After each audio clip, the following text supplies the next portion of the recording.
1967 के बाद पहली बार सऊदी अरब, कतर और भी कई सारे अरब देश हैं जो तैयारी कर रहे हैं। मेन सऊदी अरब है। सऊदी अरब के विदेश मंत्री और भी अरब देशों के कई विदेश मंत्री एक साथ फिलिस्तीन के वेस्ट बैंक पर जाकर दौरा करने की कोशिश करने वाले हैं। कहा जा रहा है आने वाले यही संडे को, यानी कल संडे को इजराइल पहुंचेंगे, वेस्ट बैंक पहुंचेंगे अरब देशों की डेलीगेशन। डेलीगेशन तो बहुत छोटा वर्ड है। अरब देशों के विदेश मंत्री पहुंचेंगे।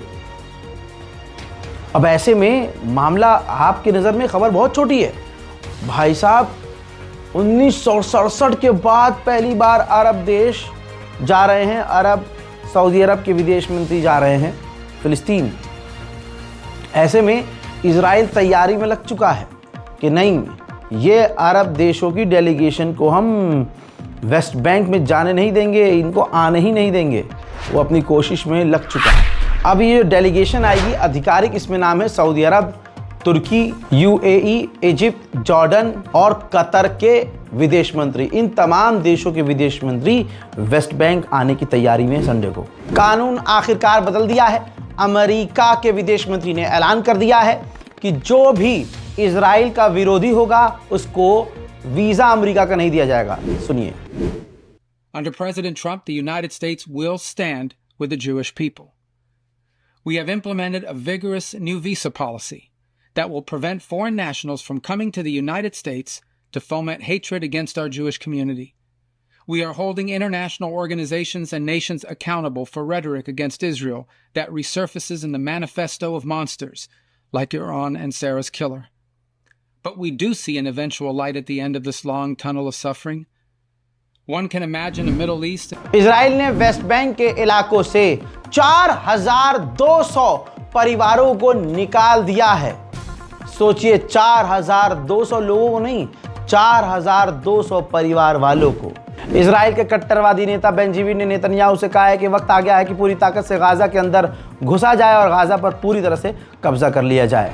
जहां कभी कभी सऊदी अरब ऐसा लगता है कि अच्छा काम कर रहा है, वहीं वो कुछ ऐसा कर देता है जिसकी वजह से फिर से उसकी शक्ल पर, सऊदी अरब के नेताओं की शक्ल पर लानत भेजने का मन करता है। न जाने क्यों बिना वजह बताए सीरिया में जो फिलिस्तीनी रेफ्यूजीज़ हैं उनको बैन कर दिया है, मना कर दिया है कि वो सऊदी अरब हज के लिए नहीं आ सकते। International activist, climate activist Greta Thunberg और उनके कई साथी एक बार फिर से फ्लोटिला का एक काफिला तैयार कर रहे हैं जिसके ज़रिए वो समुद्री रास्ते से गाज़ा पहुंचेंगे। उधर इजराइल ने अपने ही 2 सैनिकों को जेल में डाल दिया है क्योंकि उन्होंने गाज़ा के नरसंहार में जाने से मना कर दिया था। गाज़ा के हालात अभी भी काफ़ी बुरे हैं। ये देखिए, इस तरह से प्राइवेट ऑर्गेनाइजेशन वहाँ जैसे जैसे खाना पानी बांट रही है, तो बस ये विजुअल देख के आप समझ सकते हैं कि गाज़ा में भूख से लोगों का क्या हाल है। जर्मनी ने आखिरकार इजराइल के खिलाफ बयान दे ही दिया है। जर्मनी ने कहा कि भविष्य में इजराइल को हथियार दिए जाएंगे ये देखकर कि गाज़ा के अंदर ह्यूमैनिटेरियन मदद किस तरह से जा रही है। यानी आसान कर देता हूँ, गाज़ा के आम लोगों को मदद मिल रही है कि नहीं, ये देखकर ही इजराइल को हथियार दिए जाएंगे। अमेरिका की MIT यूनिवर्सिटी के अंदर ग्रेजुएशन सेरेमनी में भारतीय छात्रा ने इजराइल के खिलाफ बयान दिया और इस भारत की शेरनी ने फिलिस्तीन का साथ दिया। मेघा नाम की इस भारत की शेरनी ने एक साथ 2 जगहों के जानवरों के मुंह पर थूका। एक भारत के वो जानवर जो इन्हीं के समुदाय के हैं, जो अपने आप को हिंदू कहते हैं और भारतीय जनता पार्टी के समर्थक और मोदी का गुलाम कहते हैं, उनके मुंह पर तमाचा जड़ा। और जो आतंकवादी हैं, जो इजरायली हैं, जो फिलिस्तीनियों को जिंदा जला रहे हैं, उनके मुंह पर तमाचा जड़ा। You showed the world that MIT wants a free Palestine.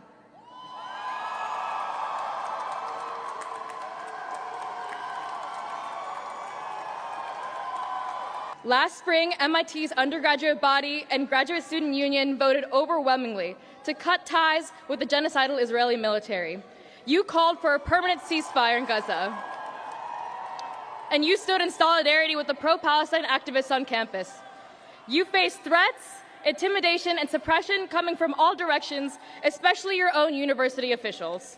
But you prevailed because the MIT community that I know would never tolerate a genocide.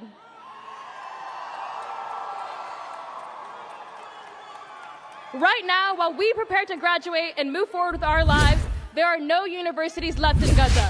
Israel के ही अखबार हारेट्स ने क्या छापा है देख लीजिए। हारेट्स ने छापा और बताया कि जब दूसरी बार जंग शुरू हुई और इजराइल ने बमबारी गज़ा पर करी तो इजराइल की ही बमबारी में 20 इजरायली हॉस्टेज मारे गए और 54 बुरी तरह से मौत के मुंह में थे कि वो भी कभी भी मर सकते थे। ह्यूमन राइट ऑर्गेनाइजेशन ने कंफर्म किया है कि गाज़ा की 10% आबादी या तो ख़त्म हो चुकी है, या तो गायब हो चुकी है, या तो मिट चुकी है, या फिर इजराइल की कैद में है। मिस रेचल जो अमेरिका की एक यूट्यूबर हैं, मिलियंस में इनके फॉलोअर्स हैं, काफ़ी फेमस हैं। ये यूट्यूब पर जो कार्टून होते हैं बच्चों को एजुकेट करने के लिए उस तरह के कार्टून बनाती हैं। उन्होंने एक बार फिर से इजराइल का विरोध किया और कहा कि गाज़ा के अंदर इजराइल ने 15,000 बच्चों को मार दिया है। 15,000 बच्चे मारे गए हैं और लगातार ये मौत के आंकड़े बढ़ रहे हैं। Be so ashamed of your silence. Be so ashamed that you've seen the same images and videos that we've all seen, but they haven't moved you to do the right thing. The doctor who had her 9 children come to her, who had been killed. You saw the little girl walking through the fire. You could see her little ponytail.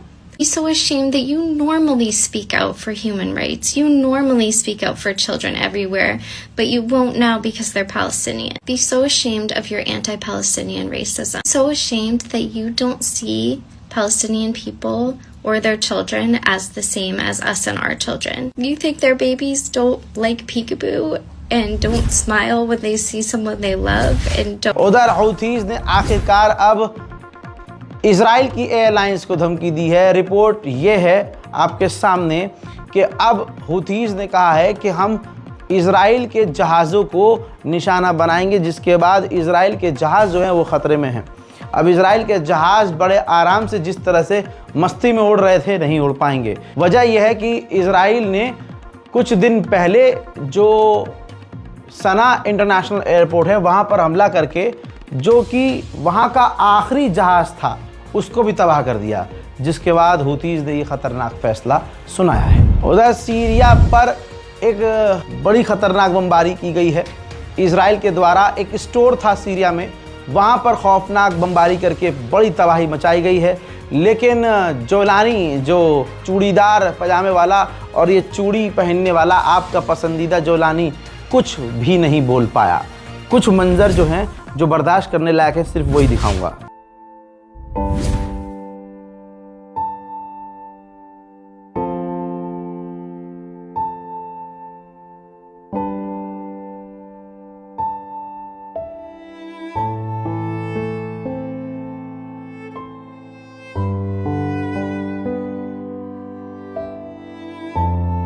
दोस्तों, जब बशर अल असद था, बशर अल असद के समर्थन में नहीं बोल रहा हूँ, कंपैरिजन कर रहा हूँ। जोलानी को जो देखकर मतलब आंखें पलट रहे थे और उनको ऑर्गेज़म आ रहा था, ये अब आएगा मज़ा। मैं बता दूँ उन चू के चक्कर में आज क्या हुआ है। जब जोलानी आया तब से अब तक पहली बार ISIS का पहला हमला हो गया। इस ISIS दाइश के आतंकवादी हमले में 7 से 8 फौजी मारे गए। यानी जब तक बशर अल असद था, दाइश संगठन चाहकर भी सीरिया में पैर नहीं जमा रहा था।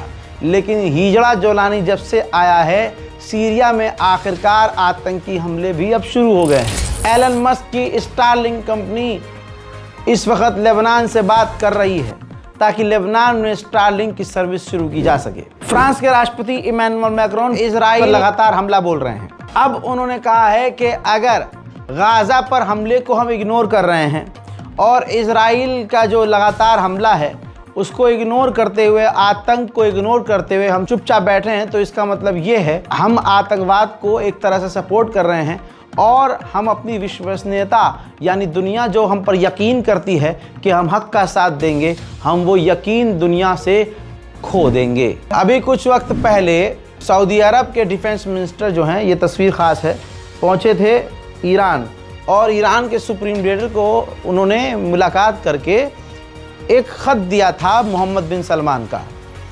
उस ख़त में बात क्या थी आज सामने आई। उस ख़त के अंदर सऊदी अरब ने, मोहम्मद बिन सलमान ने ईरान के सुप्रीम लीडर को धमकी दी थी।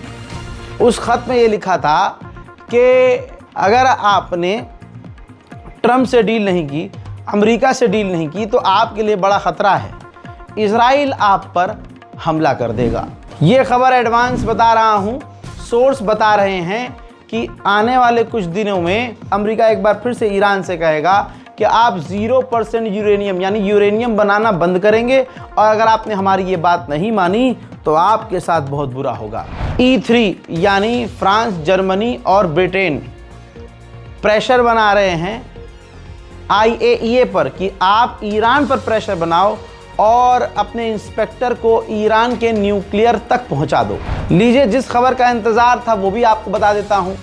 खबर यह है कि इजराइल ईरान पर हमले की तैयारी कर रहा है और लगभग कर चुका है, लेकिन तैयारी ये भी कर रहा है कि जवाबी कार्रवाई में अगर ईरान ने हम पर हज़ारों मिसाइल दागी तो हम कैसे रोकेंगे और इस वक्त हम क्या करेंगे। उधर ईरान फुल अपने जोश में है। ईरान ने कहा है कि डोनाल्ड ट्रंप को अगर हमसे डील करनी है तो अपना ये धमकी भरा लहजा हमारे सामने न दिखाए डोनाल्ड ट्रंप। अमेरिकी ऑफिशियल ने वॉल स्ट्रीट जर्नल से कहा है कि अगर ईरान पर हमला होता है तो ईरान का न्यूक्लियर पावर प्रोग्राम 1 साल और पीछे चला जाएगा। साथ में डोनाल्ड ट्रंप ने कहा है कि ईरान नहीं चाहता है कि उस पर हमला हो।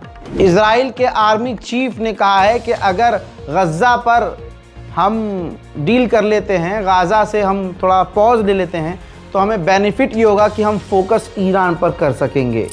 इजराइल के मेंबर ऑफ पार्लियामेंट के ज़रिए बिना नाम बताए एक खुफिया जानकारी कंफर्म की जा रही है कि इजराइल बहुत जल्द ईरान पर हमला करने की तैयारी में है। उधर फिनलैंड ने ईरान पर इल्ज़ाम लगा दिया है कि ईरान फिनलैंड के अंदर घुसकर हमारी जासूसी कर रहा है।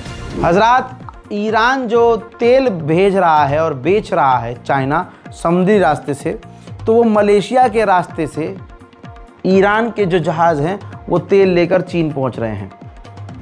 खबर यह है, अपने ट्रैकर, समुद्री जहाज़ के ट्रैकर को वो बंद कर लेते हैं ईरानी। जो इसके बाद क्या होता है कि जो जहाज़ होता है उसको अमेरिका ट्रैक नहीं कर पाता है। ईरान पूरी चालाकी से तजारत कर रहा है। हजरात, मिडिल ईस्ट डिटेल रिपोर्ट में इतना ही। चैनल को सब्सक्राइब कीजिए, जल्दी से अपनी राय कमेंट में लिखिए, रिपोर्ट को शेयर कीजिए, वीडियो को लाइक कीजिए। जय हिंद।